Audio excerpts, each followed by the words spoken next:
It's taken me just a little while to make this video, and you definitely have my apologies for that. But in this video, I am going to show you how some sandpaper and some wire cutters can help you press comics. If you want to hear the details, stay tuned to the video.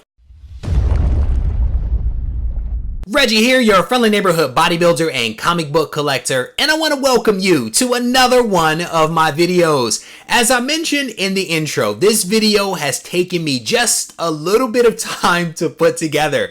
I actually mentioned that I press comics in a recent live stream, and immediately people started asking the question of when is the video dropping. It was definitely the cart before the horse, but now I am trying to play catch up by recording this video that you're watching right now. And what I've decided to do is to basically break down the pressing process into a couple of videos. How many videos to be determined, but it will be at least a couple. In the first video, or the first couple, what I hope to be able to do is to show you all the tools and resources that I actually use to press a comic. I'll kind of talk about the rationale behind those tools with the thought that if you decide that you want to press comics, you'll have some ability to figure out what kind of tools you might need based upon your setup. I'll explain the rationale and I'll talk about the process. In another video, I may actually show you the cleaning process because I think that I want to separate cleaning from the pressing process just to make my life a little simpler and to also make this whole process a little more digestible. In future videos, I may show you actually before and after pressing clips, and then I may also at some point put together a video in which I offer you a comprehensive list of some tips and things for you to consider if you decide to press and clean your own comics. Before we get started, it's important for me to mention that I am not a professional grader, and nor am I a professional presser. I am a guy that loves comics, that likes to get comics graded, and needed to find a way to save himself just a little bit of money by taking on some of that work myself. And I'm gonna be honest with you, I was super reluctant to do it.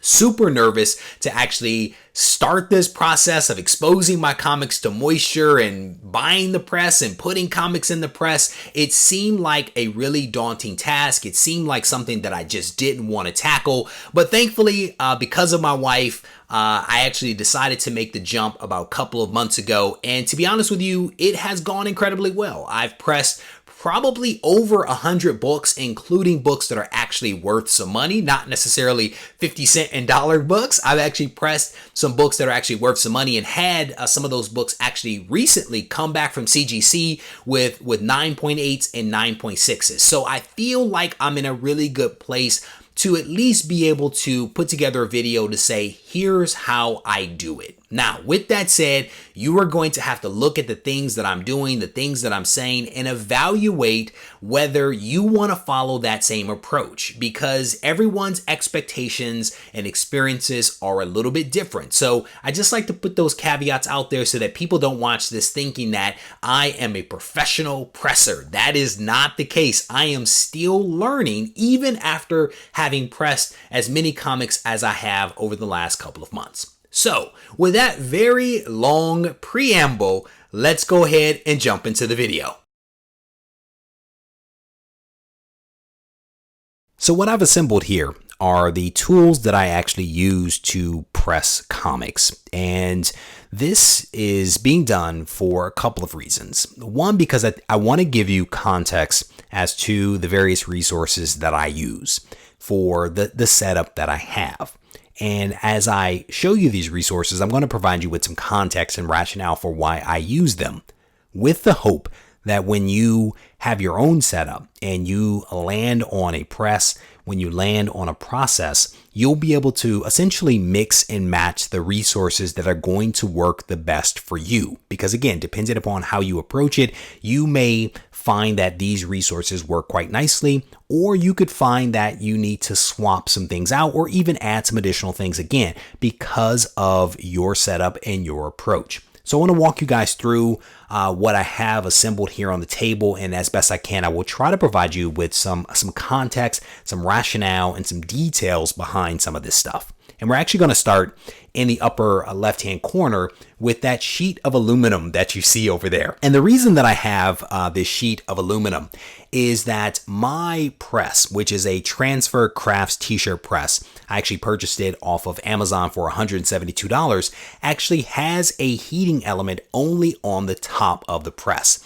And so by having something like the aluminum sheet here, it actually allows me to press the top and the bottom of the comic at essentially the same time. Because if it weren't for the aluminum, I would have to heat the comic to press the top. I would have to possibly expose it to moisture and then heat the backside to press out the back cover. And so again, by having something like aluminum that conducts heat, this allows me to essentially press the top and the bottom at the same time. I actually purchased this from Home Depot for a couple of bucks. It's a relatively inexpensive thing. I actually found it in the home improvement section, and it actually came as a sheet. I think it's 12 by 24 or something like that. And so I ended up using the shears that you see here to actually trim off a couple of inches off of the top of this sheet. And then I buffed it just a little bit so that it wasn't razor sharp across the top,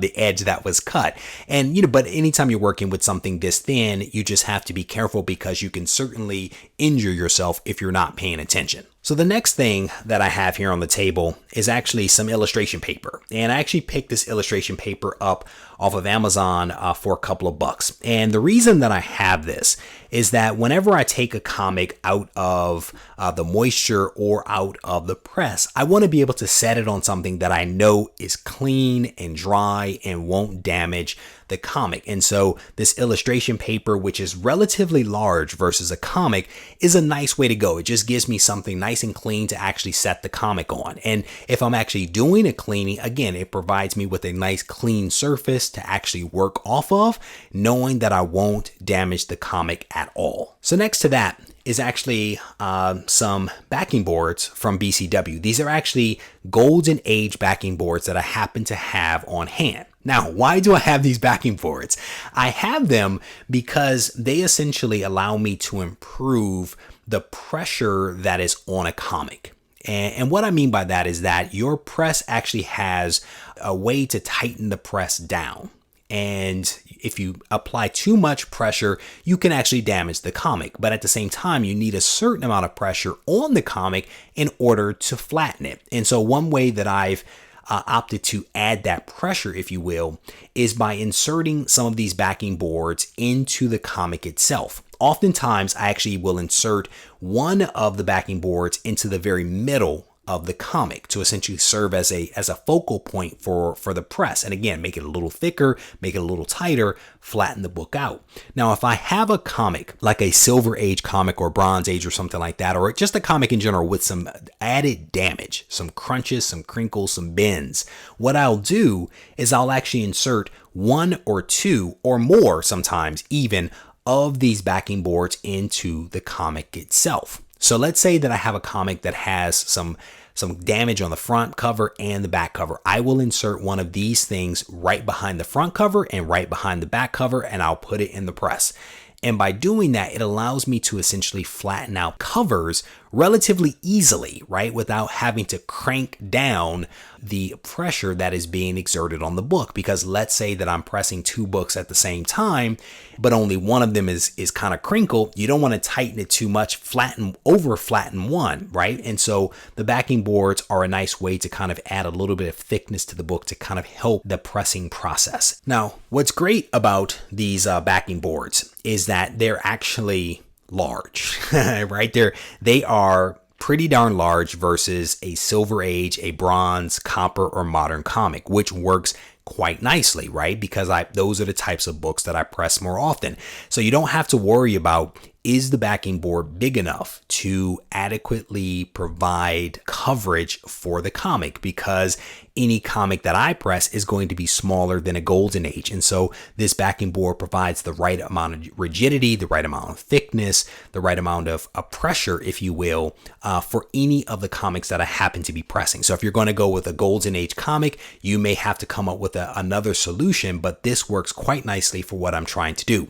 And oftentimes what I'll also do is, as as you guys know, backing boards have two sides. They have a shiny side and they have a matte side. And this is actually the shiny side. What I like to do is I like to put the cover of the comic in contact with the matte side. I found that the comic won't necessarily stick to the matte side, but if it's exposed to the side that is shiny, it sticks just a little. And so just to be safe, I like to use the matte side up in contact with the cover of the comic. The other thing that you see here in the upper right hand corner is actually a tote. And I honestly don't even know how big the tote is. It's a tote that I had laying around and I decided to use it. And I think the tote probably came from like Target or something like that. And it's just I don't even know how many gallons it is, but it is a tote with, two handles on either side that essentially keep the lid in place. And I'll show you more about that tote in just a hot second when I show you my setup for my, essentially the moisture bath, if you will. So one other important thing here that you can barely see on screen is this thing right here. This is actually a polyester fabric that I picked up, again, off of Amazon for maybe $3 or something like that for a ton of this stuff. And basically what I did is I cut it down to actually fit that tote. And I'll show you that setup in just a moment. Another important element here that you see on the table is this grid. This is actually one of those lighting fixtures that you can get from Home Depot. This thing is relatively inexpensive, maybe $12 for a piece that is like 8 times as big as what you're actually seeing here on screen. And I actually used these wire cutters here to actually cut down the light fixture piece to fit inside of the tote. And I'll show you again that in just a couple of moments. These fixtures, plumbing fixtures, were again picked up from Home Depot, and I'll illustrate how I use them in just a second. Another piece of cloth here is this little rag. I actually have a lot of these laying around. These little rags are actually washcloths from my children. Back when they were babies, we've held on to them for various projects, but this is one that I actually use. I've removed the tag from it. And basically what I do with this thing is I actually, when a comic is inside of the press, I actually use it just to wipe the comic off really quickly, just to make sure that I remove any dust or debris or like eraser or whatever from the comic before it is pressed. Because if there's anything, even something really, really tiny, you can actually press an imperfection into the comic. So this little cloth is just a quick way to wipe the front and the back cover of the comic off before it goes in the press, to make sure that you don't press into the comic any type of defects. So here is an important element that you definitely want to pick up. These are Teflon sheets. I actually picked these up from Amazon for a couple of bucks. I actually don't even remember how much I paid for them, but I actually have a few rolls of this stuff laying around. These are actually sheets, so they work quite nicely, but I think they're maybe 4 in a sheet, so I have 2 of these things. And the reason for the Teflon sheets is that they actually sit between, in a couple of places. So first, they sit between the heating element and the comic, to prevent the heating element from actually burning or scorching the comic. It's a nice way to protect it. And depending upon the age of a comic, like if I'm pressing a modern comic, I will actually insert several of those sheets inside of a modern comic. With modern comics, I think because the paper is cheaper, because of the type of inks that are used, if you press it without those sheets, you have a high likelihood that your pages of your comic will actually stick together. And so I like to insert multiple sheets inside of a modern comic to prevent that from happening. Now, if you contrast that to a comic like a Silver Age comic that is made of like newspaper, you don't need those sheets. I tend to put 2 of the Teflon sheets on top of a comic, and that's about it. I don't put them inside unless it is a modern comic with that newer paper and newer ink. So you definitely want to have a couple of those sheets on hand, again, depending upon the type of comics that you're going to be pressing. Now, one of the last elements here on the table are these sandpaper pads over here. And I actually picked these up again at Home Depot, right? I only shopped at 2 places, Home Depot and Amazon, but the 3M sandpaper actually comes in really handy. And it comes in handy because when you pick up your press, you may notice that your press actually has some imperfections. The press has a heating element that is built into a metal plate that sits on the top or the bottom. And that metal plate could have some imperfections, and my rough hands couldn't necessarily detect all of the imperfections. My wife has much smoother hands and softer hands than I, so she was actually the tester for this thing. But essentially what she would do is she would feel the plate, identify any imperfections that she could feel, and then I would sand them down with the rougher sandpaper. And then as I filed them down to the point where you couldn't necessarily feel them, I would then go over the entire area with the lower grit sandpaper. And this was just a way to kind of remove any of those imperfections, because again, just like the cloth, you want to make sure that there's nothing on that comic that you're going to press into it, because you don't want imperfections. You want that comic to come out flat. And if your plate from your heating element actually has an imperfection, every single comic you press will have that same imperfection. So you want to make sure that when you get your press that you check it for imperfections, and if there are some, you find a way to remove them. One way is this 3M sandpaper that I actually used. And then once I sanded everything down with the tougher grit and then the finer grit, I then used a couple of paper towels over and over, just kind of wiped the area, cleaned it off, make sure that I removed all the dust and debris that was on the plate to, again, make sure that it was as clean as possible. All right, so that's essentially all the tools and resources that I use. What I want to do now is to actually show you how I set up the moisture bath. And so I'm just going to kind of run through that really quickly.